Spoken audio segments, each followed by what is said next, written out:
Excuse me. Hello. Hello. Can you hear me in the back? Yeah. Excellent. Can you hear me in the front? Yeah. Excellent. Just a quick speech to get through. That's the marriage. That's not part of my routine either.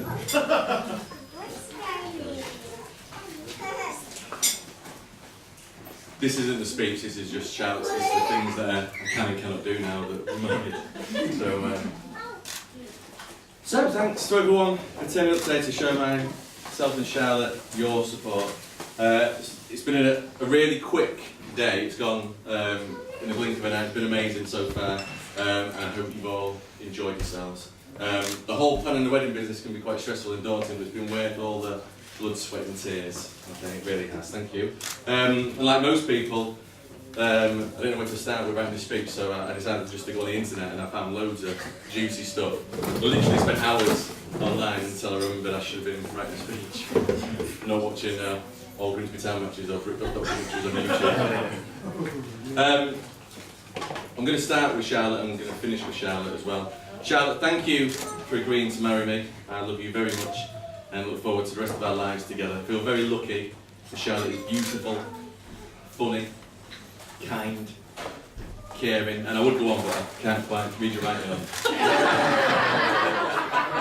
So we'll come back to Charlotte later. Okay, as a little bit of an add-on, I'm just going to keep revisiting famous things that might have happened on this day in history, for history fans, and sprinkle with it. So on this day in 1533, the Archbishop of Canterbury voids the marriage between Henry VIII and Anne Boleyn.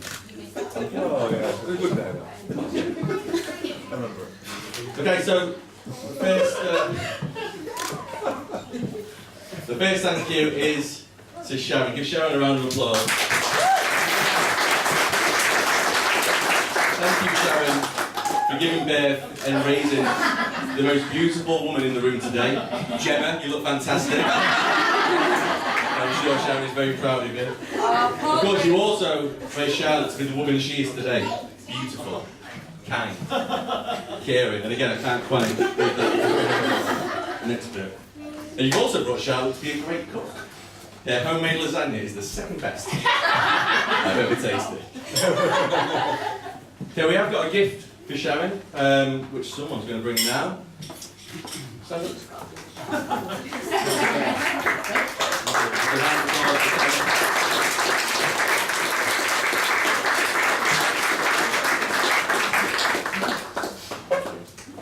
And of course, thanks Sharon for making the best lasagna that I've put in my mouth.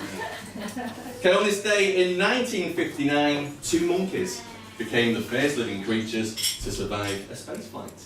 Interesting. Okay, we're going to do a toast now, the first toast. So, if you all just raise your glasses to Sharon, the bridesmaid. Sharon.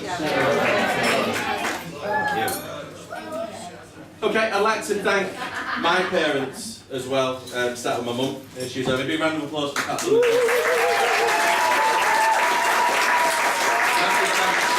For being there and doing it and helping us, and your love and support has been immeasurable to me and Charlotte, and I cherish all of the advice, whether good or bad, and whether I've asked for it or not, that you've given me over the years. You truly are a selfless woman. And we have got a little gift for you who's coming now as well.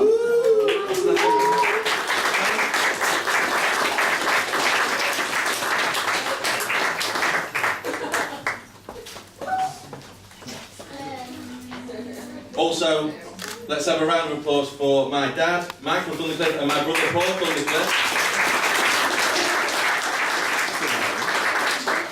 I'd like to thank you for always being there when I've needed you, and for bringing me up to support Grimsby Town, to love pork pies, and to do whatever I want, whenever I want.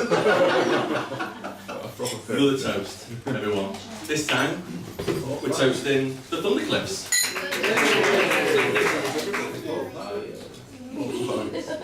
Love pork. I do love pork pies. Okay, bridesmaids. Big round of applause for the bridesmaids, ladies and gentlemen. Olivia, Gemma, both look astonishing today. Normally, Liv, you just look astonished because of your eyebrows. Big thanks for being with Charlotte this morning and helping her get ready. Olivia, you might want to make that drink last because there's quite a few more toasts to do. You're not in the lighthouse now.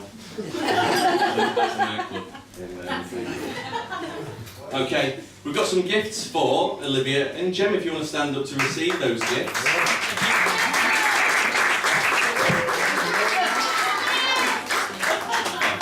There you go.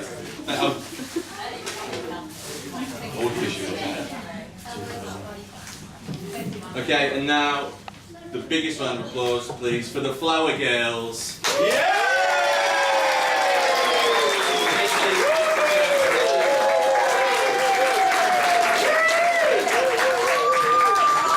3 people who bring me joy, anger, sadness, fear, disgust, and all the characters from the film Inside Out. Big one. Need another. We've got some gifts for you as well. They've already had them. They've already opened the gifts. Round of applause again.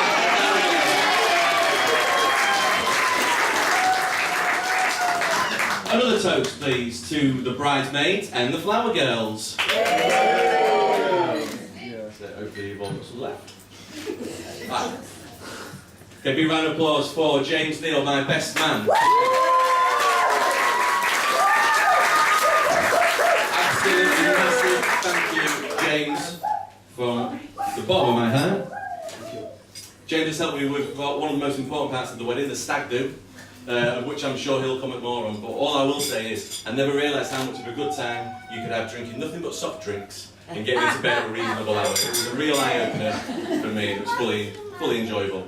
Trigger's been a friend of mine for the best part of 3 decades, so I know that he sometimes embellishes on the truth when telling stories in front of people. I know that he exaggerates a lot when recalling past incidents. And I know that he doesn't really understand the enormity of the term sexual predator. So please, remind me when he talks.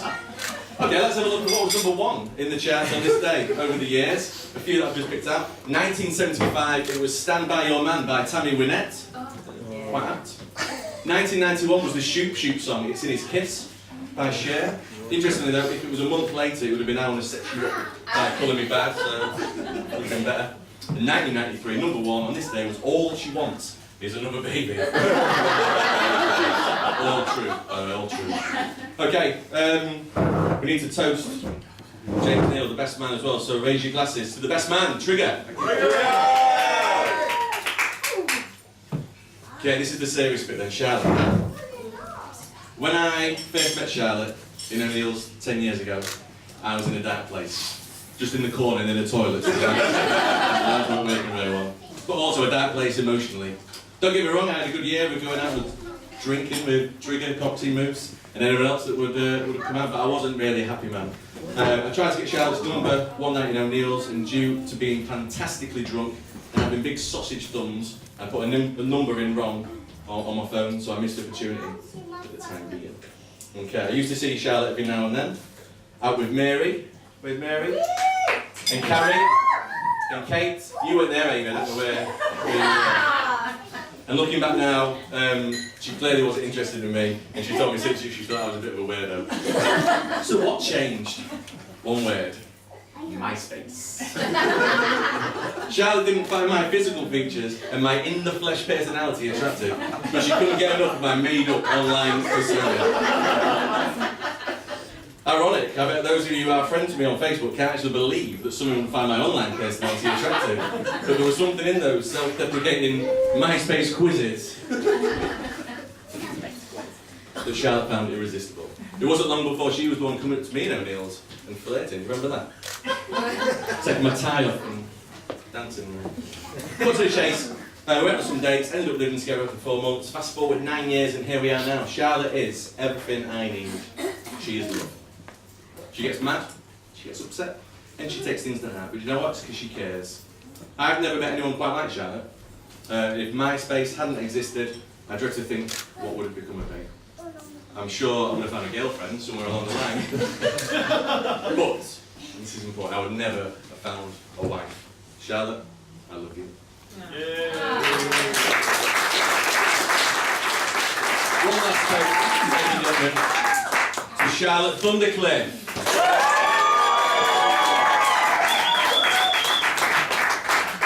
and I'll hand you over to James Neal. There you go. Hello.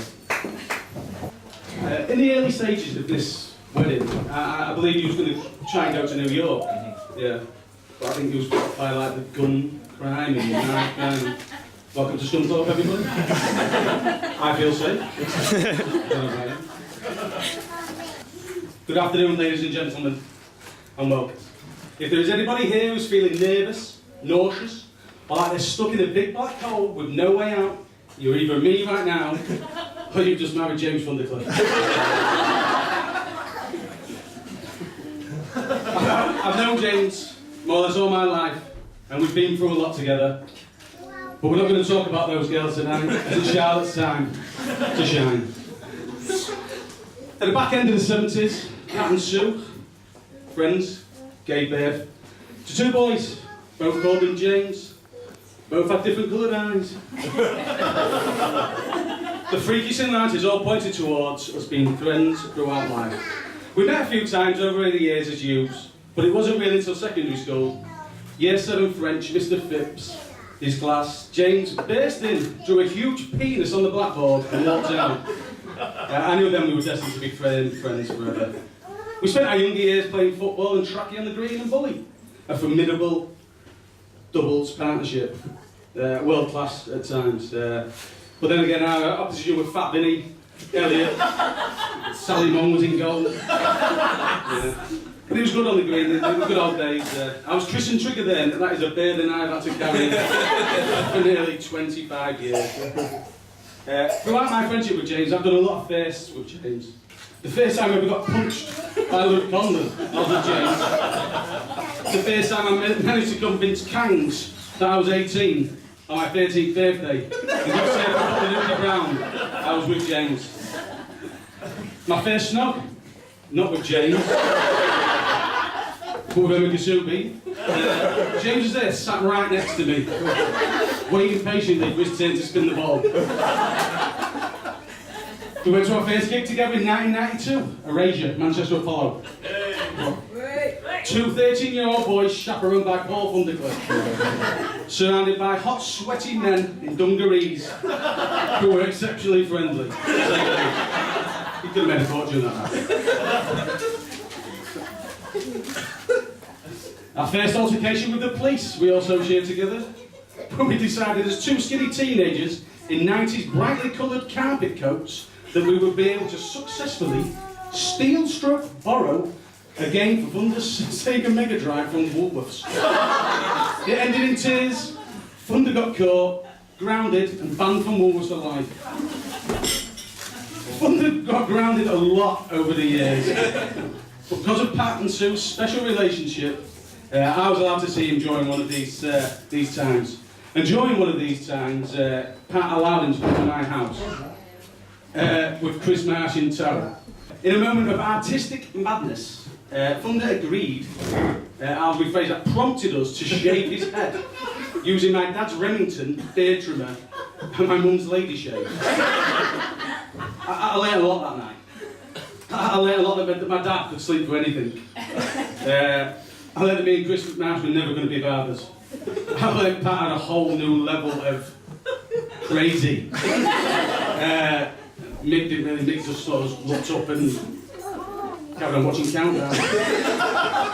Thunder was unrecognisable, and no visits were allowed from me until his grounding period was over.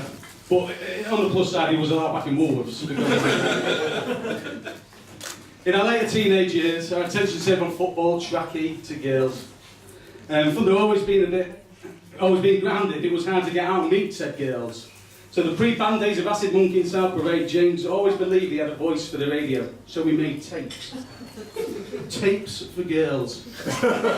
Tapes of us singing songs and talking nonsense.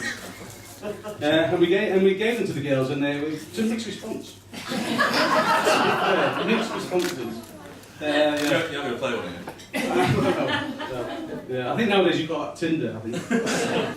Before the success of Snap's photo booths, bookings available from request. Don't forget your extra prints. James had a varied selection of different jobs. Here's a bit of a short list. We both worked together in Morrison's Cafe. We both were sacked together for eating out-of-date sandwiches that were destined for the bin. I was good, I'd just been promoted from hot wash to till. Good. He works at Fatty Arbuckles. Closed down. Went to the Leaking Boot. Burnt down. Queen's Bingo. Closed down. Geese Foods. Burnt to the ground. Sports Direct First in Place. Closed down. Littlefields Restaurant in Carberry. Burnt to the ground.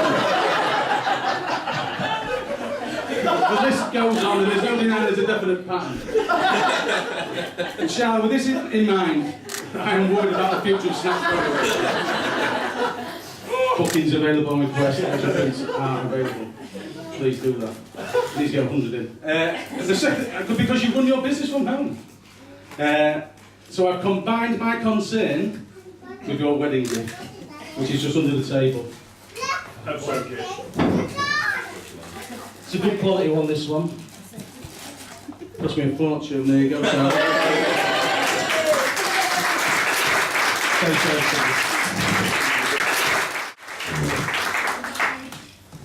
Going back to when James first met Charlotte, I can remember after me and Bruce met him after his shift at Gala Bingo.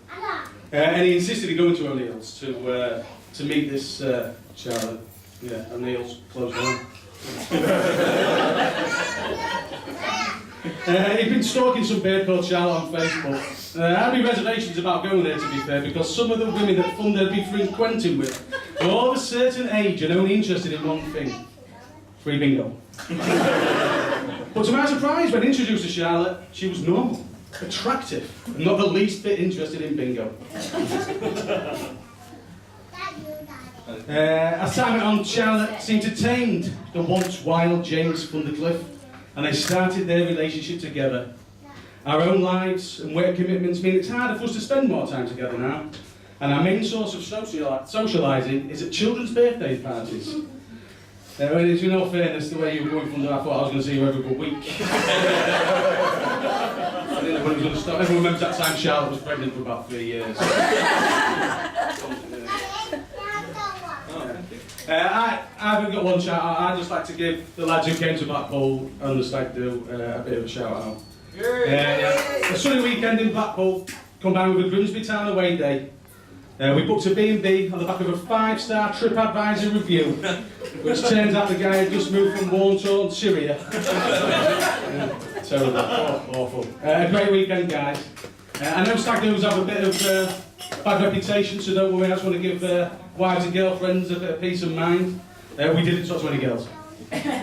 We just stuck money in the knickers. We didn't. We went to Witherspoons, went to a match. And I went and listened to the Smiths. That moaned a lot. Right, I'm going to wrap it up here. So after 9 years, a flat, 3 beautiful children, a couple of forgotten guinea pigs, changing Charlotte from a vegetarian into a meat lover, becoming photo-proof entrepreneurs. Don't forget the extra prints, please. We find ourselves here today. So now I propose a toast, and I'd like to raise your glasses to a beautiful bride and my oldest friend, Mr. and Mrs. Thundercliffe.